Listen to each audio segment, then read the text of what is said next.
Everyone, welcome to my channel. आज हम start करने वाले हैं 18 जून 2024 का पार्ट 3। ठीक है, तो हमने 50 क्वेश्चन तक कवर कर लिया था। Now we will discuss about question number 51। ठीक है, तो सबसे पहले यहाँ पर हमको मैच द कॉलम वाला क्वेश्चन गिवन है, तो लिस्ट 1 और लिस्ट 2 आपको है गिवन।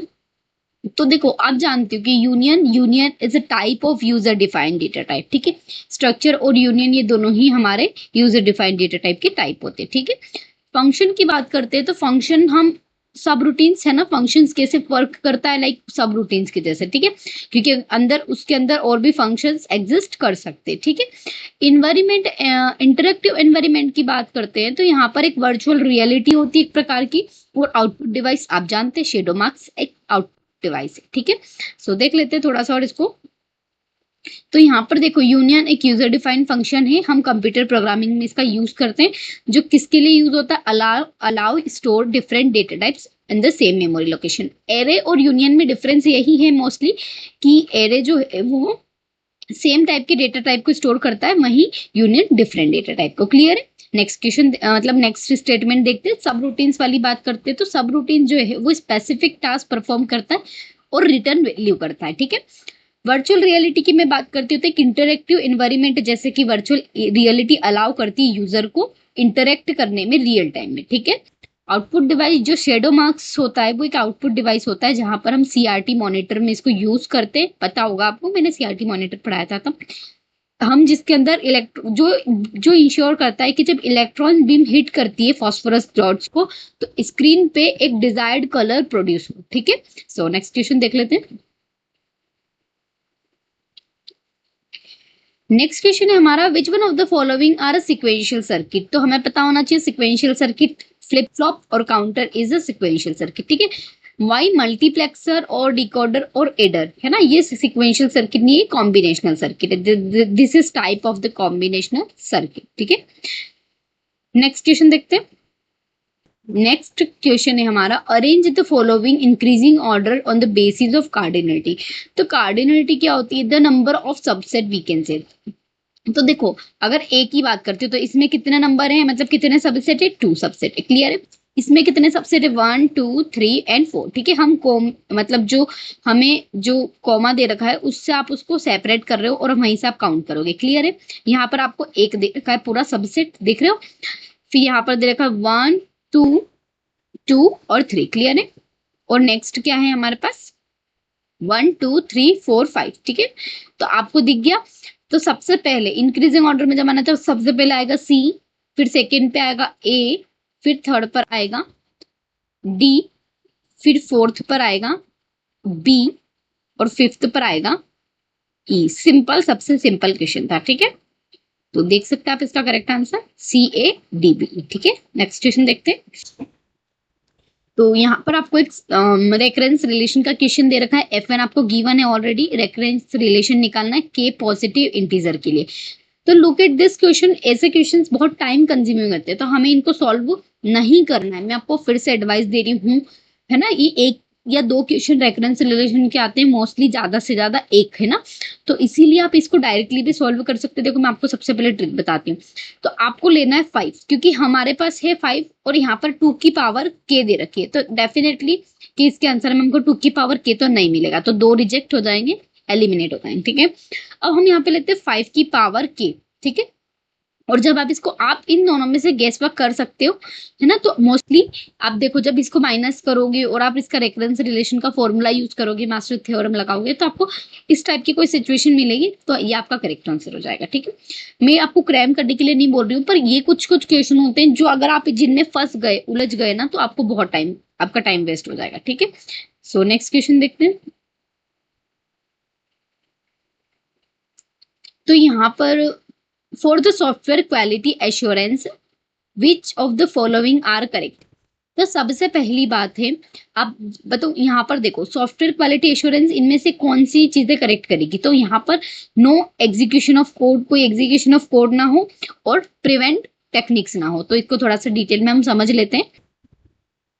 तो देखो सॉफ्टवेयर क्वालिटी एश्योरेंस क्या है, इन्वॉल्व करती कि आपको इंश्योर करती है वो कि सॉफ्टवेयर प्रोसेस और उसके प्रोडक्ट्स जो हैं वो स्टैंडर्ड एंड प्रोसीजर को फॉलो करें, है ना। मतलब एक आप जानते हैं कि क्वालिटी एश्योरेंस मतलब उसकी क्वालिटी के लिए हमको एक एश्योरेंस मिलता है। फिर अगर मैं वही बात करूं, इट इज प्रिवेंटिव टेक्निक, ये एक प्रिवेंटिव टेक्निक है क्योंकि ये फोकस करती है प्रिवेंट ऑफ डिफेक्ट्स, है ना, उसके अंदर जो डिफेक्ट्स आते हैं तो उसको डिटेक्ट करती है, ठीक है। और एसक्यूआई यानी कि सॉफ्टवेयर क्वालिटी एश्योरेंस है ना, is typically involve no execution of code, but focus किस पे करती है ये, प्रोसेस इम्प्लीमेंटेशन, ऑडिट्स और रिव्यू, है ना। तो this is about the software in quality assurance, ठीक है। नेक्स्ट क्वेश्चन देख लेते हैं। तो नेक्स्ट क्वेश्चन है हमारे पास यहाँ पर अगेन रेकरेंस रिलेशन से क्वेश्चन है, और ये बहुत सिंपल है क्योंकि ये फिक्स्ड स्ट्रक्चर है ना। आपको नॉर्मली जो कॉन्क्योर बेस्ड एल्गोरिथम है, डिवाइड एंड कॉन्क्योर की एल्गोरिथम के ऊपर आपको दे रखा है और इनके रेकरेंस रिलेशन हमेशा फिक्स्ड होते हैं, क्लियर है। तो इसको हम डायरेक्ट देखेंगे ताकि बस आपको याद हो जाए। मैं इसका आपको टेक्निक बता दूंगी कि how can be cram it, आपको क्रैमिंग करनी ही पड़ेगी यहाँ पर, ठीक है। तो सबसे पहले बात करते हैं बाइनरी रिलेशन की। तो देखो अगर बाइनरी रिलेशन का रेकरेंस रिलेशन को मैं याद करवाऊं तो आप जानते हैं कि अगर इसमें बी है मतलब टू है तो हम डिवाइड बाय टू भी करेंगे, है ना, और प्लस भी टू करेंगे, ठीक है। तो बाइनरी रिलेशन को हमको ऐसे याद रखना है कि आप बस इसमें डिवाइड भी करोगे और प्लस भी करोगे, ठीक है। आप आगे कहीं टू, अगर आपने आगे या टू लिख दिया तो ये क्या हो जाएगा, फिर टू से टू कैंसिल हो जाएगा। मतलब हम जस्ट याद रखने के लिए बोल रही हूँ आपको, है ना। ये एक ऐसी कोई इक्वेशन नहीं बनती है जिसमें आपको याद करवा रही हूँ। तो यहाँ पर हमारे पास क्या हो जाएगा इसके लिए, N divide by two plus two, ठीक है। नेक्स्ट देखते हैं, find the maximum and minimum of sequence. तो इसके लिए हम क्या करेंगे, इसके लिए हमारा रेफरेंस रिलेशन कैसे होगा। तो देखो आप इसमें मिन और मैक्स दो चीजें पूछी गई है, तो अब हमारे पास एक और दो, तो आपको दो ऐड करना पड़ेगा इसके अंदर, है ना। इसीलिए हमने इसके अंदर फिर क्या करा है, दो। अब मैं एफ को इग्नोर कर रही हूँ अभी ताकि आपको बिल्कुल सॉर्टेड ऑर्डर में बता सकूं, ठीक है। प्लस यहाँ पे टू, तो अगर ये मिन मैक्स नहीं होता तो हम ये टू नहीं लिखते, ठीक है, जो कि हमने बाइनरी में नहीं लिखा था, क्लियर है। इसीलिए हम टू लिख रहे हैं क्योंकि मिन और मैक्स यानी एक वर्ड और दूसरा वर्ड, तो मैं इसको याद करवा रही हूँ, आप क्लियरली याद कर लीजिए, ठीक है। नेक्स्ट देखते हैं, मर्ज सॉर्ट की बात करते हैं। तो मर्ज सॉर्ट आप जानते हैं कि आप मर्ज कर रहे हो कुछ, है ना। तो देखो अगर मैं यहाँ पर बात करती हूँ मर्ज, आप कुछ चीज को मर्ज कर रहे हो, लाइक मैक्सिमम और मिनिमम को हमने मर्ज किया है, तो आप दो चीजों मर्ज कब करोगे, आपके पास जब टू थिंग्स होंगी। तो आपने टू ले लिया, ठीक है। उसके बाद आप क्या करोगे, आपने n बाय टू तो ले ही लिया, है ना। अब आपको एक चीज पता है कि अगर आपने यहाँ पे लास्ट में भी टू लिख दिया तो फिर वो बिल्कुल बाइनरी सॉर्ट या मिन मैक्स जैसा हो जाएगा। तो आपको चेंजेस करने के लिए, तो देखो m के बाद क्या आता है, अल्फाबेटिकली n आता है, ठीक है। तो हमने इसको n लिख दिया, आप यहाँ पे कुछ और भी लिख सकते हो, नॉट मोर देन, ठीक है। तो ये हो गया। अब नेक्स्ट देखते हैं, नेक्स्ट हो जाएगा हमारे पास फास्ट मैट्रिक्स मल्टीप्लिकेशन। तो फास्ट मैट्रिक्स मल्टीप्लिकेशन का क्या रूल है कि देखो आपको इसका है ना, हमेशा आपको इतना अजीब इतना वियर्ड मिलेगा ना कि आप खुद ही गेस कर लोगे, क्योंकि फास्ट मैट्रिक मल्टीप्लिकेशन थोड़ा कॉम्प्लेक्स टाइप होता है। तो आप देखो एफ आपको दिख रहा है, ये 7 जो है वो उल्टे एफ जैसा दिख रहा है, क्लियर है। तो आप बस इसको थोड़ा सा 7 एफ से याद रखना।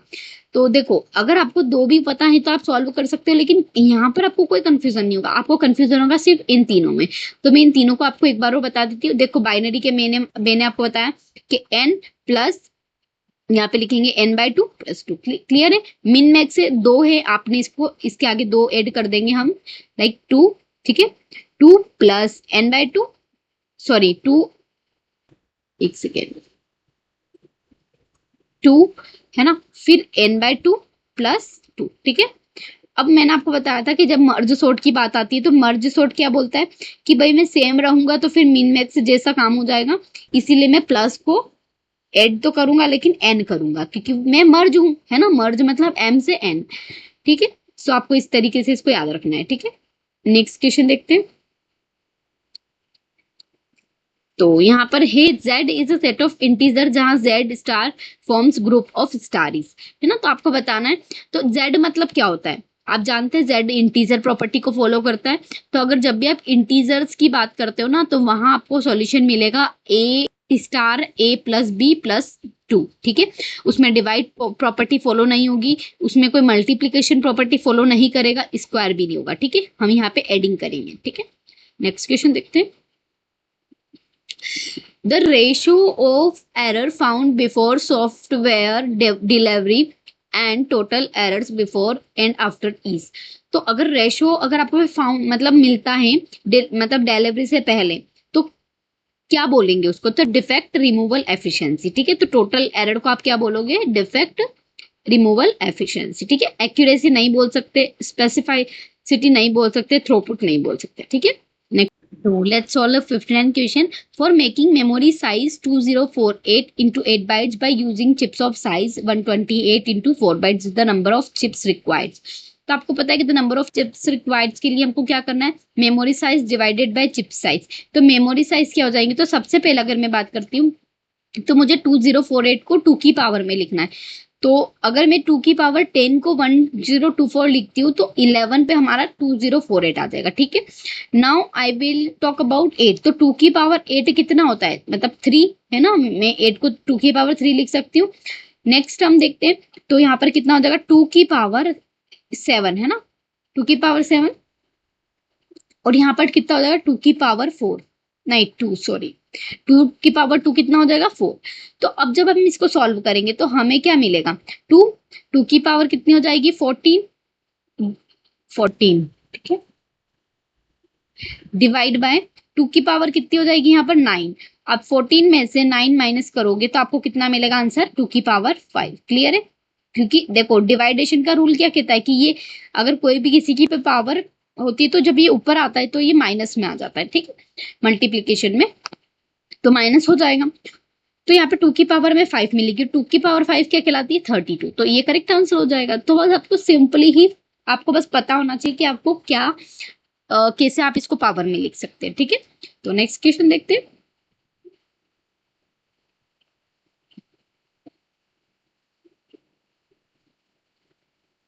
तो यहाँ पर अगला क्वेश्चन है क्वेश्चन नंबर 60। तो आपको बताना है कि कौन सी टोटोलॉजी है इनमें से। तो इस क्वेश्चन को सॉल्व करने के लिए हम टेबल का यूज करेंगे। तो देखो मैं आपको बता देती हूँ कि अगर आप यहाँ पर जब आप इसको सॉल्व करोगे तो आप इस टाइप से इसको कर सकते हो कि पी आर निकाला आपने, उसका कॉम्प्लीमेंट भी निकाल लिया, फिर आप पीवीआर का यूज करके, है ना, मतलब कंजक्शन और डिसजक्शन यूज करोगे। तो यहाँ पे हमने, है ना, आप जब इसको सॉल्व करोगे टोटली तो आपको देखो यहाँ पर मिलेगा, इस वाले में आपको टोटोलॉजी मिलेगी क्योंकि जिसका भी आउटपुट सब में 1 आता है वो हमारी टोटोलॉजी होती है। तो ये तीनों हमारे लिए टोटोलॉजी का पार्ट बनेंगे, ठीक है। तो सी डी ई जो है वो करेक्ट आंसर हो जाएंगे, ठीक है, देख सकते हैं आप ऊपर, है ना। तो सी डी ये तीनों ही हमारे टोटोलॉजी हो जाएंगे। ये टाइम कंज्यूमिंग क्वेश्चन है। नेक्स्ट क्वेश्चन देखते हैं। The chairs of auditorium are to labeled with letters followed by positive 2 digits integer, where labeling is sitting with A01। ध्यान रखना वो how maximum possible chair could be labeled। so तो मैं इसको देखो आपको बताती हूँ। सबसे पहले तो उसने क्या बोला है, 2 चीजों पे फोकस करना है, दैट इज 2 डिजिट्स। और लेबलिंग स्टार्टिंग किससे करी है उसने? A01, यानी कि अल्फाबेटिकली चल रहा है। तो अल्फाबेट्स में कितने लेटर्स होते हैं? 26, ठीक है। और 2 डिजिट्स, तो अगर मैं 0 1 से लेके 2 डिजिट तक की बात करूं तो मतलब 100 से पहले सिर्फ 2 डिजिट कहां तक आएगी? 99 तक, है ना, सिर्फ और सिर्फ 99 तक, ठीक है। तो मैक्स टू मैक्स कितना ले सकते हो? 99। तो 29 माइनस 29 इंटू 99 जब आप इसका सॉल्व करोगे तो आपका आंसर आएगा 2574। तो करेक्ट आंसर हो जाएगा। तो बस आपको इसको सिंपली मेथड समझनी थी और सॉल्व करना था। नेक्स्ट क्वेश्चन देखते हैं। The parameter actual count is use to genetic algorithm. Genetic algorithm में पैरामीटर काउंट, पैरामीटर जो एक्चुअल काउंट का यूज इसलिए करते हैं हम सिलेक्ट पॉपुलेशन। आप जानते हैं जेनेटिक एल्गोरिथम हम उसमें पॉपुलेशन को सिलेक्ट करते हैं। इससे सीक्वेंस वाले क्वेश्चन भी आते हैं, ठीक है।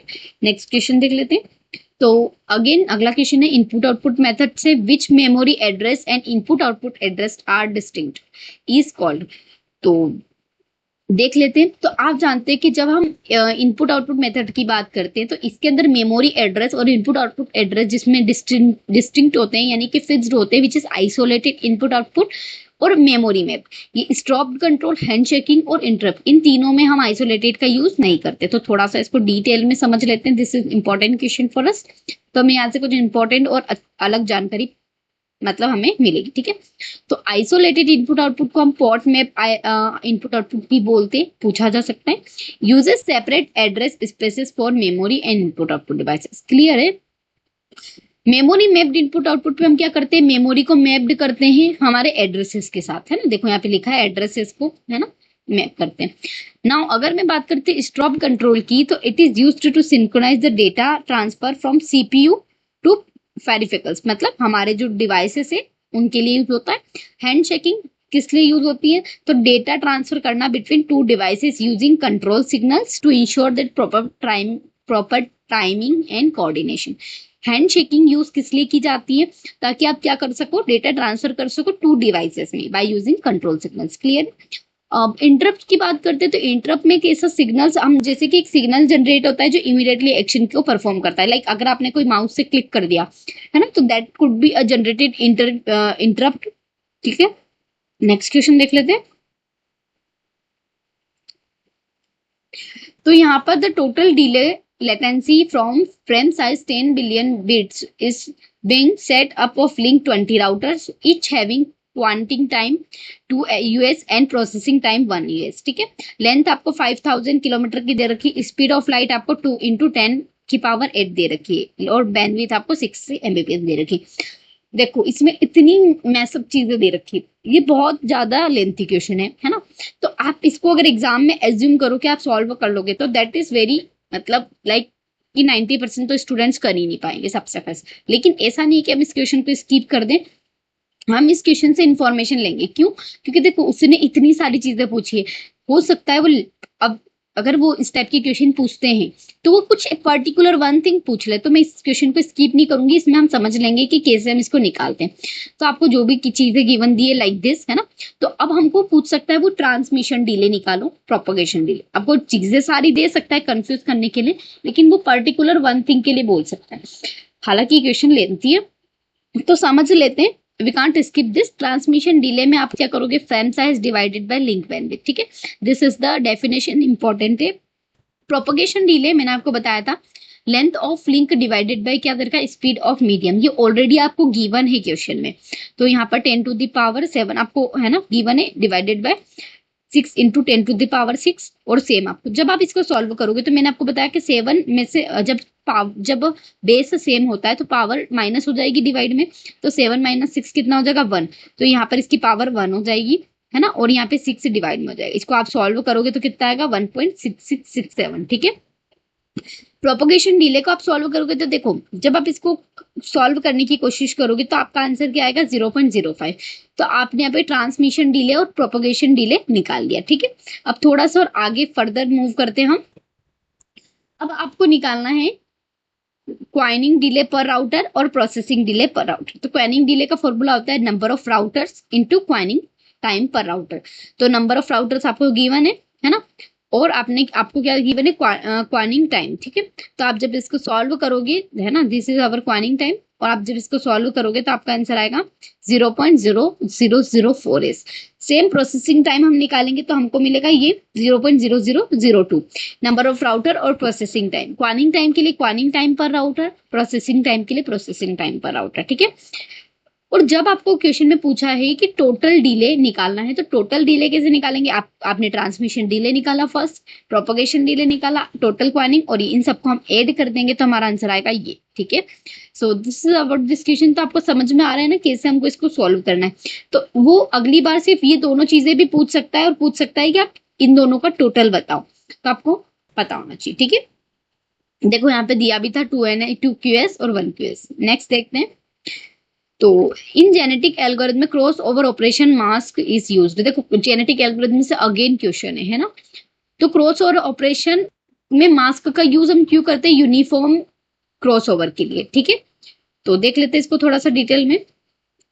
तो uniform crossover in genetic algorithm operation where mask is used to determine which parent will be contribute each gene offspring. ठीक है, यहाँ पर हम सेम लेंथ के पेरेंट्स लेते हैं, क्रोमोसोम्स आर जनरेटेड, जहां पर हर एक बीट, मास्क के अंदर हर एक बीट होती है और वो डिसाइड करती है कि हम कौन से जेन से पेरेंट को लेंगे। ठीक है, तो इस टाइप से आप जब इसको मतलब समझ सकते हो। 2 पेरेंट क्रॉस ओवर और n parent crossover are other 2 types of crossover, है ना, हमको पता है Method do not typically use a mask, instead of use specific points chromosomes to decide where to split and exchange the segments of. ठीक है, अगर मैं बात करती हूँ थ्री पेरेंट क्रॉसओवर की, तो इट इज थ्री, यहाँ पर थ्री पेरेंट्स होते हैं जहां पर हम सिलेक्ट करते हैं मीडियन वैल्यूज को। ठीक है, so this is about the genetic algorithm. Next question देख लेते हैं। क्वेश्चन नंबर है हमारे पास 66। तो द फॉलोइंग कोड स्टेटमेंट आपको गिवन है, if expression then statement else statement. ठीक है, if expression then statement suffer from ambiguity. क्यों है भाई सफर फ्रॉम एम्बिग्यूटी? क्योंकि देखो बार बार same statement else statement statement else, तो इस टाइप से जब ऐसी चीजें आती है तो वहां पर आप ये कह सकते हो कि ये बार बार सेम चीजें रिपीट करेगा, एम्बिग्यूटी रिपीट करेगा। ठीक है, देखो यहाँ पे बोला है ना, दो बार एल्स इफ। ठीक है, तो एम्बिग्यूटी एक ऐसी ग्रामर होती है जहां पर एक या एक से ज्यादा past tree, derivation tree, left most tree, right most tree बनते हैं। ठीक है, नेक्स्ट क्वेश्चन देखते हैं। Which one of the following control problem does not exist when process unaware of each during interaction? तो हमको बताना है यहाँ पर कौन सी जो कंट्रोल जो प्रॉब्लम है वो एग्जिस्ट नहीं करती है जब प्रोसेस अनअवेयर हो एक दूसरे से। तो म्यूचुअल एक्सक्लूसिव। ठीक है, डेटा कोहेजन नहीं होती, स्टारवेशन हम अलग बात करते हैं, और डेडलॉक। जब यहाँ पर क्योंकि देखो हमको चाहिए नो म्यूचुअल एक्सक्लूसिव। अगर म्यूचुअल एक्सक्लूसिव एग्जिस्ट करती तो वहां पर कब होगी? जब एक दूसरे, जब प्रोसेस को पता ही नहीं है कि उनकी जो रिसोर्सेज है वो किसी ने और ने होल्ड कर रखे हैं। ठीक है, तो वहां पे म्यूचुअल एक्सक्लूसिव की कंडीशन बनती है। तो देखो mutual this problem revolves around ensuring only one process access critical section, या फिर आप कह सकते हैं कि एक बार में एक ही रिसोर्सेस एक्सेस कर सकता है। और मैंने आपको बताया था कि वो फंस जाता है, लाइक कि वो उसके पास एक रिसोर्सेस लेके बैठा होता है और सेम ये वाली प्रोसेस के पास अपना एक रिसोर्सेस होता है, और इसको ये बोलता है कि मुझे ये वाली रिसोर्सेस चाहिए और ये बोलता है कि मुझे ये वाली रिसोर्सेस चाहिए, लेकिन दोनों को एक साथ काम करना है। ठीक है, लाइक एक ब्रिज वाला एग्जाम्पल। नेक्स्ट क्वेश्चन देखते हैं। तो द इंस्ट्रक्शंस LD ADR यानी कि load which equivalent to AC M ADR plus XR, तो it is a type of indexing addressing mode. Directly question बना है इस बार, है ना, ये बिल्कुल डायरेक्ट एग्जांपल है। यहाँ पर हम जब लोड का यूज करते हैं तो लोड इंस्ट्रक्शन का यूज हम इंडेक्स में करते हैं। ठीक है, यहाँ आपको एक इंडेक्स फंक्शन गिवन होगा। ठीक है, नेक्स्ट क्वेश्चन देखते हैं। Which one of the following are a white box testing? तो व्हाइट बॉक्स टेस्टिंग क्या होती है? तो पाथ टेस्टिंग और लूप टेस्टिंग, जहां सारी चीजें ट्रांसपेरेंट होती है, हमको सब कुछ क्लियरली दिखता है कि कैसे आपने उसमें एरर कोडिंग करी, कैसे क्या करी, है ना। वही ब्लैक बॉक्स टेस्टिंग में हमको सिर्फ और सिर्फ सारा ब्लैक दिखता है, मतलब हमको कुछ भी नहीं पता, बस हमको इनपुट आउटपुट से मतलब है। ठीक है, तो आपको अंदर क्या क्या कोडिंग हुई, क्या हुआ, कुछ भी नहीं पता, है ना। तो व्हाइट बॉक्स टेस्टिंग क्या होती है और ब्लैक बॉक्स टेस्टिंग क्या होती है, तो समझ में आ गया। ठीक है, नेक्स्ट क्वेश्चन देखते हैं। IP is responsible for communication and TCP/IP is responsible for test। तो मैंने आपको बताया है कि TCP जो है वो प्रोसेस टू प्रोसेस, इस P से आप इसको याद रख सकते हो, प्रोसेस टू प्रोसेस, है ना, और IP होस्ट टू होस्ट को यूज करती है। तो ये ऑलरेडी आंसर क्वेश्चन है, गेट PYQ है ये। ठीक है, नेक्स्ट क्वेश्चन देखते हैं। तो यहाँ पर आपको दे रखे हैं पेरेंट, आप देखो ये थर्ड क्वेश्चन है जो जेनेटिक एल्गोरिथम से पूछा गया है। तो यहाँ पर जब आप यूज करोगे, देखो आपको एक पेरेंट दे रखा है और दूसरा आपको फिग, मतलब फिग फर्स्ट और सेकंड दे रखा है, और आप जब इनको क्रॉस ओवर करोगे तो आपको दिख रहा है कि एक ही पॉइंट पे आप इनको क्रॉस ओवर करोगे, है ना, फिग 1 पे। सो क्योंकि यहाँ पे सेम वैल्यूज है, तो आप अगर फर्स्ट को डिफाइन कर दोगे तो आपका सेकेंड ऑलरेडी हो जाएगा। नेक्स्ट क्वेश्चन देखते हैं।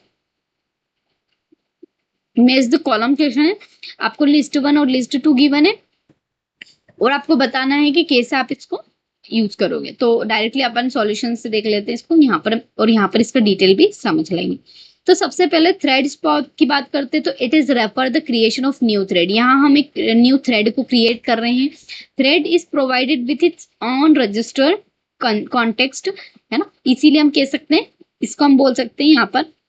ठीक है, नेक्स्ट ब्लॉक थ्रेड की बात करते हैं। तो ब्लॉक थ्रेड मतलब क्या होता है कि जब आप क्या कर रहे हो, प्रोसेसर को एग्जीक्यूशन के लिए टर्न कर रहे हो फॉर अनदर रेडी थ्रेड। ठीक है, तो आप दूसरे प्रोसेस पे मूव करने वाले हो तो आप एक प्रोसेस को ब्लॉक कर दोगे सिंपली। ठीक है, जैकेटिंग क्या होती है? तो it refer the technique to convert the blocking systems call into the non blocking system. जो ब्लॉक सिस्टम है वो आप उसको कॉल करोगे नॉन ब्लॉकिंग सिस्टम में, ठीक है। फ्लश की बात करते हैं तो this refers to the action to reclaim pages, है ना। आप जानते हो कि अगर आप फ्लश क्यों करते हो, क्योंकि आपको नए पेजेस मिल जाए, रिक्लेम द न्यू पेजेस, ठीक है। नेक्स्ट क्वेश्चन देखते हैं।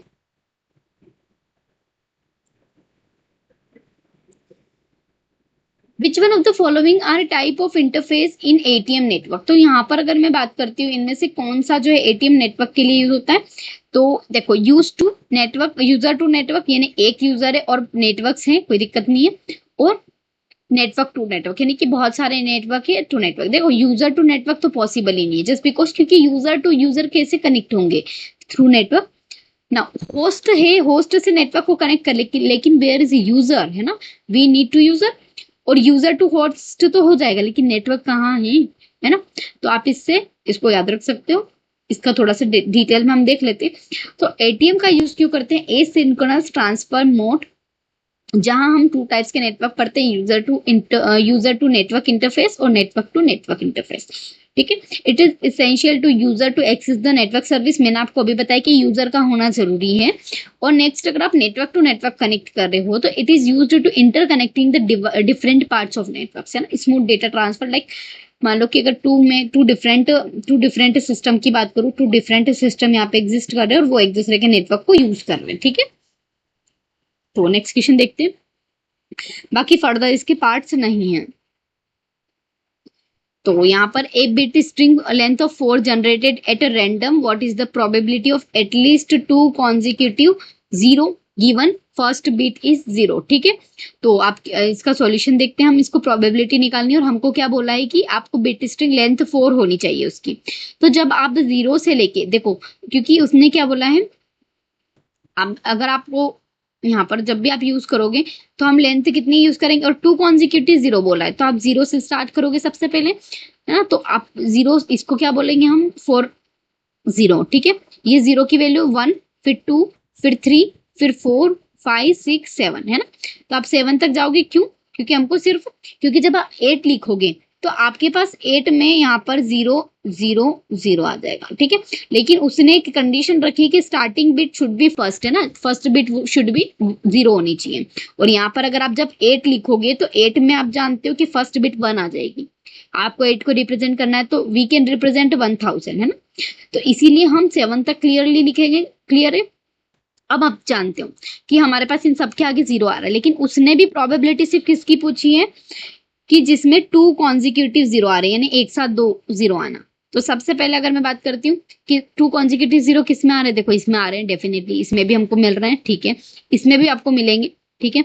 इसमें भी आपको मिलेंगे, ठीक है। इसमें भी आपको मिल रहे हैं 2 कॉन्जिक्यूटिव 0, इसमें नहीं है लेकिन अलग अलग है। तो कॉन्जिक्यूटिव मतलब क्या होता है, एक साथ होना, चाहे वो आगे हो या फिर बैक में, ठीक है। यहाँ पर भी नहीं है, यहाँ पर भी नहीं। तो टोटल कितनी जगह, 1 2 3 4 5, ठीक है। 5 लिख देंगे हम, और डिवाइडेड बाय कितने हैं टोटल, 1 2 3 4 5 6 7 8, टोटल नंबर कितने हैं 8। तो दिस इज द प्रोबेबिलिटी। तो प्रोबेबिलिटी कैसे निकालते पता है ना, टोटल नंबर ऊपर फेवरेबल टाइम्स। तो यहाँ पर हमारा करेक्ट आंसर हो जाएगा 5/8। तो देखो 5/8, ठीक है। नेक्स्ट क्वेश्चन देखते हैं। A computer system with cache access time 100 ns और main memory access 1100, hit ratio आपको गिवन है, मिस रेशो आप निकाल सकते हो। तो देखो ये मैंने क्वेश्चन आपको करवाया है बहुत अच्छे से, बहुत अच्छा क्वेश्चन है। तो यहाँ पर आपका फॉर्मूला हमेशा ध्यान रखना है, क्या होता है, आपको ऑलरेडी चीजें गिवन होती है। एवरेज एक्सेस टाइम हमको निकालना है, हिट रेशो है ना आपको गिवन है 0.9, कैशे एक्सेस आपको गिवन है कितना, 100 ns। मिस रेशो कैसे निकालते हैं, मैंने आपको बताया कि आप 1 में से 0.9 को माइनस कर दो तो कितना हो जाएगा, मिस रेशो हमारा निकल जाएगा विच इज 0.1, है ना। और मेन मेमोरी एक्सेस का टाइम कितना हो जाएगा 110। तो आपको बस सिंपली इसमें वैल्यू पुटअप करनी है, hit ratio 0.9, cache access 10, miss ratio hit ratio 1 minus hit ratio, और बाकी आप इसको सॉल्व करोगे 90 और आपका आंसर आ जाएगा 200, ठीक है। Thank you.